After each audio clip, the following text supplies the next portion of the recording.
A fresh list for you today on the program.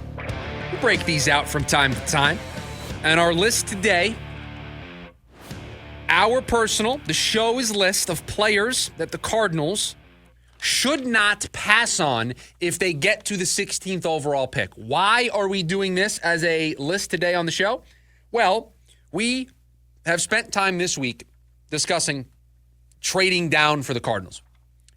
And we've always assumed, hey, you may be on the clock 15 days from now, and you may have a bunch of players that you like, and so you're okay moving down a couple of spots. But there are always going to be some players that no matter what teams offer you, you just love that guy.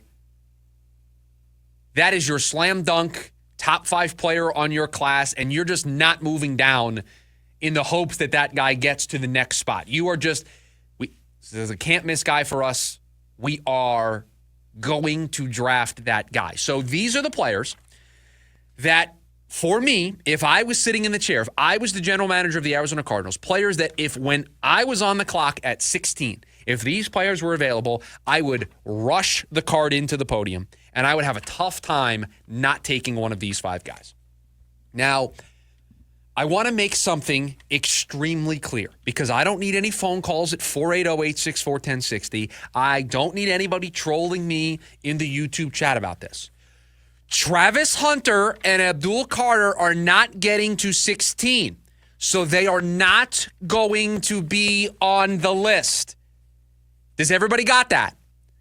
The players that we know are going to go inside the top 8 picks are not going to end up on this list. Will Campbell is not going to be on this list. Producer Evan, did I do a good enough job there with the disclaimer of the really, really good players that are going to go in the top 4 or 5 picks? They are not the theme of this list because they are not going to be there at 16. If they were, yes, obviously they go to the front of the list, but that's not the point. We're trying to be realistic with this. Yes, our list is not going to be Will Campbell, Abdul Carter, Travis Hunter. So we made it clear that, yes, if Travis Hunter is on the board at 16, you run the card in. That's not happening. I did think it was weird that Cam Ward popped up on your list. No, Cam Ward was not on the list this morning. But just know that if Travis Hunter makes it to 16, you run in the card. That's not what's happening here. So we're going to be realistic. We are going to look at who may realistically be available for this team at 16 that I think you don't trade down, you pick that guy. And we'll start. Now, I have them in an order. I don't think I'm married to the order, so if you wanted to move a guy up or down the board, you can do so. But we'll start with number 5, and that is an edge player out of Marshall. I have Mike Green on this list, and you're going to sense a theme here through this list. I have 3 edge guys on this list because I think there is a drop-off at some point with this edge class to where after maybe 3 or 4 edges, right, after Carter and after the 3 guys I'm going to mention on my list here today, I think the rest of the class is more scrunched up. It is more close in grade. And so that's where you can then entertain a trade down. If you have a vast difference in grade, that's where you stay and pick a guy. And I think the 3 edges that I have, the Cardinals internally would have a wide grade discrepancy over these 3 guys in the rest of the class. I have a grade discrepancy over these 3 guys than everybody else. So Mike Green for me at number 5. Another edge at number 4, I have Shamar Stewart, the edge out of Texas A&M. The same thing applies for Stewart as it does for Green. I think there are 3 edges that if they were on the board at 16, you just run in the card to the podium. You make sure the commissioner gets the card the moment you are on the clock because I don't think a talent like Shamar Stewart is going to be there if I trade down to 20, if I trade down to 25. I don't think that type of talent is going to be there. Could I get an edge at 20? Yes. Could I get an edge at 25? Yes. A player to the caliber of Green or Stewart? No, I don't think so. At number 3, this is going to be an interesting one. And again, this is my personal list. You may have your own flavor on this. You may have a player that you think is can't miss and you think the Cardinals would be foolish for passing. I have a wide receiver at number 3. And it is not the receiver that you think it is. My receiver at number 3 is Matthew Golden, the wide receiver at Texas. This is my wide receiver 1 in this class. I like him more than I like T-Mac. hear me when I say this, T-Mac is still a good player. If they took T-Mac, I wouldn't rant and rave about it the next day here on the show. I would not destroy them for doing that. But to me, Matthew Golden fits more what the Cardinals want to do. And this is another reason why he makes this list for me. Positional depth in this class. The wide receiver depth is not as strong as the other positions. So if Matthew Golden gets to you and you want to take a wide receiver, I don't think you can try to trade down and play fancy games to try to get more draft picks and hope that he gets to you.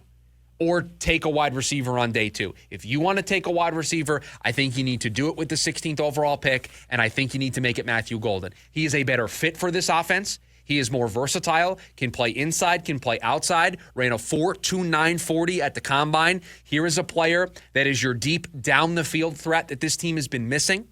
He is your speed guy that takes the top off the defense, that opens things up underneath for Trey McBride, that opens things up underneath for Marvin Harrison Jr. I think he's a better fit for what the Cardinals want to do over a T-Mac, a Tedoroa McMillan out of Arizona. So for me, Matthew Golden is number 3 on this list. He is my wide receiver 1 in this class. And for me, if I was sitting at 16 and Matthew Golden is staring me in the face, I might run that card in. I might look around the room and see if there's any objections, but I'm getting a wide receiver. Yeah, I'm getting Matthew Golden with the 16th overall pick. Number 2 and number 1 are players that I don't know if they're going to get to 16. I've seen mocks where they hover around the beginning of the teens, 13, 14, 15. So there's a chance. We've seen a couple of mock drafts that have this guy in there, and that's Will Johnson, the corner out of Michigan. He's a top 5 player in the class, a top 10 player in the class. At some point, you have to be the team that stops the fall, and I think the Cardinals would be the team that stops the fall for Will Johnson. There's no need to get cute. Oh, maybe if we trade down to 19, he may still be there. This is the second best corner in the class behind Travis Hunter. This is a top 10 player overall for a lot of people in this class, and you can get him at 16. You can build up a strong group and make it even stronger.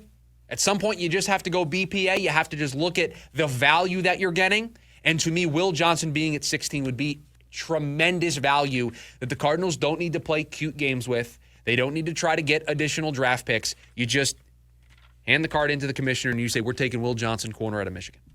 I think a lot of people think that Will Johnson, might be the best pure cornerback in this class. And that's one of the 5 pillar positions that you always talk about.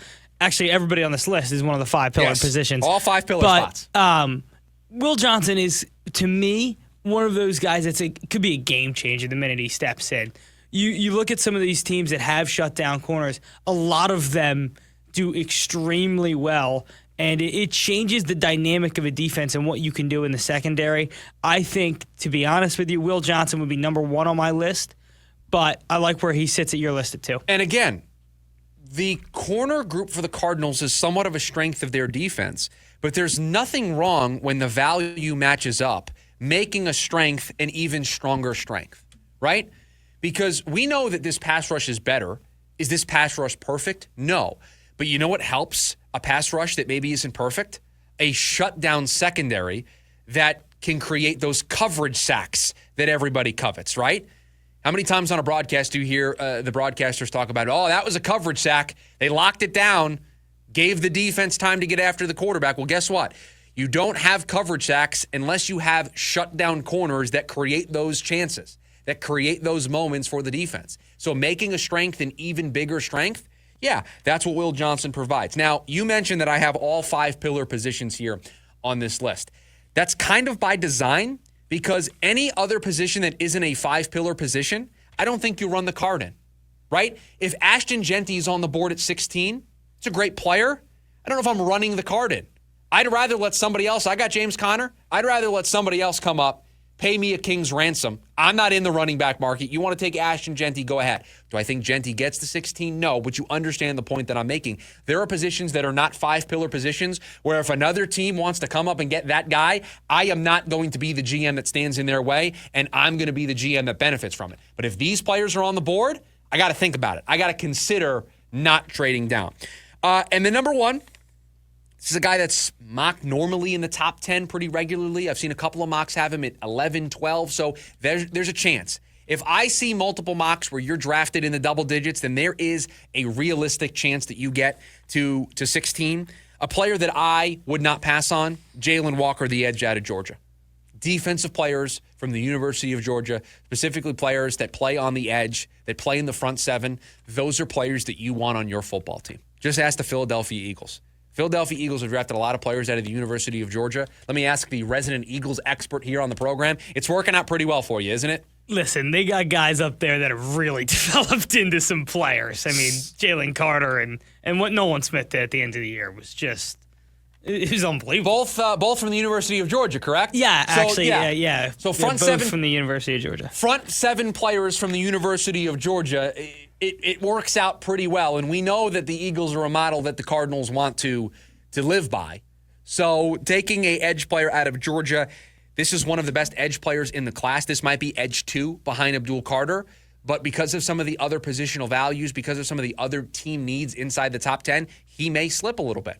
And what's interesting about Jalen Walker is he's kind of versatile. Yes, right? He's not a pure edge rusher. Yes. He can play a little bit of linebacker. He can kind of move around the field. Like you could drop him into coverage if you really needed to. He's an extremely versatile guy. That's why I love him for this team. Like he can do so much for your defense.